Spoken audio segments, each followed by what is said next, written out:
Greetings, my lovelies. Heather here with Happiness Ever After. I make content for the pursuit of your happiness ever after. And today we're talking about forgetting our fears. Okay, how to get over something that we are afraid of. And first of all, I want to just say that I know myself, I hate to admit that I'm afraid of things because I think I'm very brave and I think I've been through a lot and I have faced a lot and I've lost a lot and I've gained a lot and I've lost it again and again, etc., etc. And I just feel like there's just not that much left to fear. But then every once in a while you get that like anxious, tingling feeling in your heart and your gut and you get kind of nervous and you're kind of like maybe even sweaty and you're just like, what is going on here? Or you get really angry and you're just so mad for no reason out of nowhere. All of those feelings are actually coming from a place of fear. So before we even get started of how to like forget fear, you kind of need to start recognizing when you are feeling fear. So the first step is actually tapping into your fear. Tapping into those feelings of fear. Start noticing your trigger points, as the professionals like to say. What are things out in the world, out in the environment, in your life that trigger you to get super angry or super nervous or really stressed out for no apparent reason out of nowhere? Sometimes you may be in this state of stress for a long period of time, so you may not even actually notice when the triggers start happening. So you may need to skip ahead and start, dissecting those feelings before you can uncover what is the trigger for them. So step 2 is dissecting your feelings. So once you start noticing that you're having these feelings that we're now defining as fear, so erratic anger here and there, like, are you just angry like all the time lately, but you never used to be this angry, or you've just been like long periods of time where you've just been like nervous or anxious or upset, okay? Then you need to start dissecting those feelings. If you are able to tap into them and start noticing the triggers, like maybe it's change, maybe you just started a new job, okay? Maybe there's a person at your place of employment that just every morning when you run into them, they say something and they just like put you in the worst mood. Or maybe there's somebody that you talk to on the phone or you text with that every time you get a message from them, it just like drives you nuts. So maybe there's something that person's doing. This is the dissection part that is actually causing that anger. Like maybe there's a pattern of conversation that they bring up or evoke in you, like maybe they nag you, or maybe they always are like, oh, you're so happy and sunny all the time.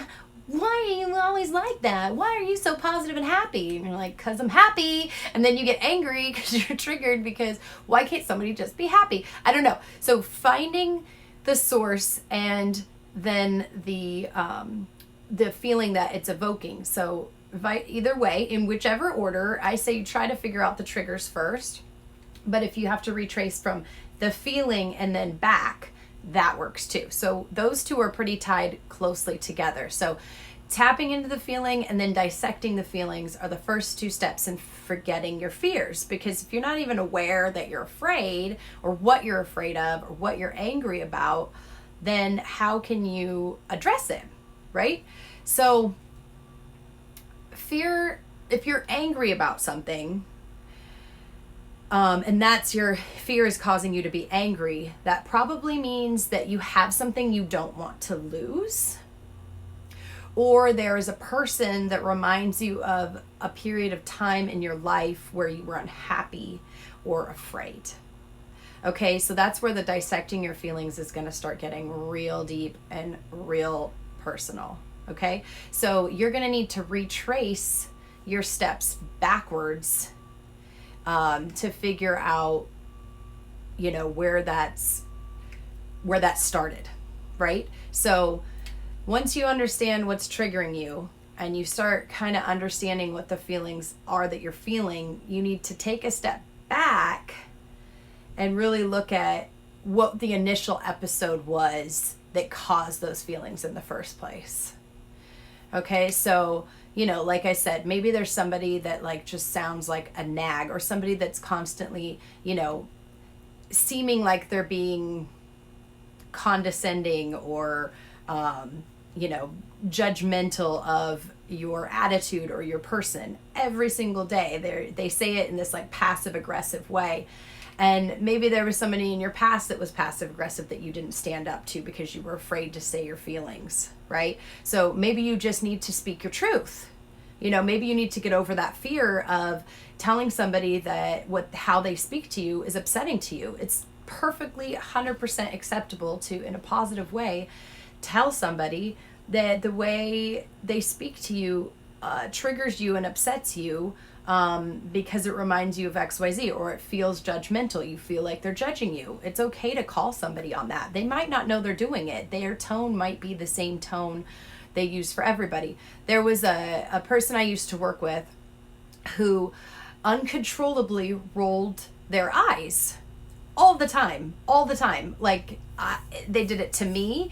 They did it to coworkers. This was somebody that was superior to me, but they did it to people at their same peer level. They did it to subordinates, and it made everybody extremely uncomfortable. And one time they were talking to me about how they couldn't understand why this particular person was always so upset at them, and kept saying that in this meeting they were treating them, you know, passive aggressively or condescending to them because of their attitude. And I was in the same meeting, and I noticed that the eye rolling was pretty much off the charts. And so I just mentioned to this person, well, you understand that you rolled your eyes several times pretty predominantly in the meeting, so I can see why she might have taken that as an offense, because, you know, she was trying to share information with you and help you, and you just kept rolling your eyes at them.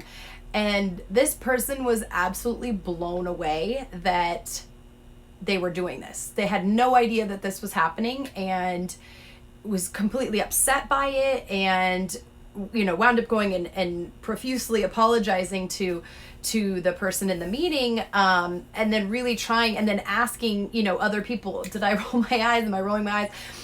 Pretty much having to announce it until they were able to kind of get past that. So that's just things that, you know, you might be afraid to speak your truth to them, but maybe they're speaking differently to you because they're afraid to tell you their truth. So you might start a whole cool chain reaction by, you know, really speaking your truth and getting past that hurdle when you dissect your feelings. So your fears then turn into this beautiful bright light, this wonderful thing when you face them. So again, tap into the feeling. I kind of got carried away, so I messed up my numbering.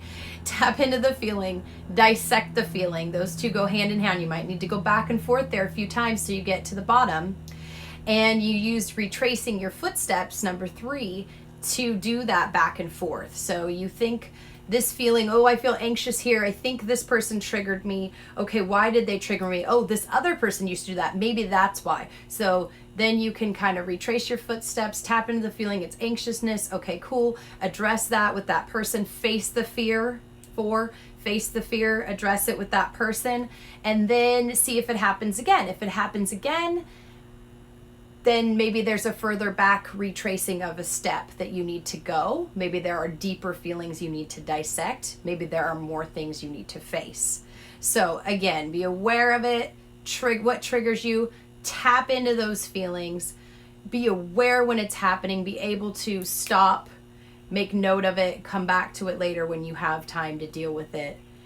Dissect those feelings, figure out what all that nasty color is of that fear, that anger. Is it blue? Is it green? Is it red? Is it rage? Is it, you know, do you feel down? Do you feel like whatever? You feel like you want to pee yourself? Like whatever you're feeling, what is that? What does it look like? Is it an angry monster? Is it a a disgusting, like creepy crawly spider? Like what is that fear?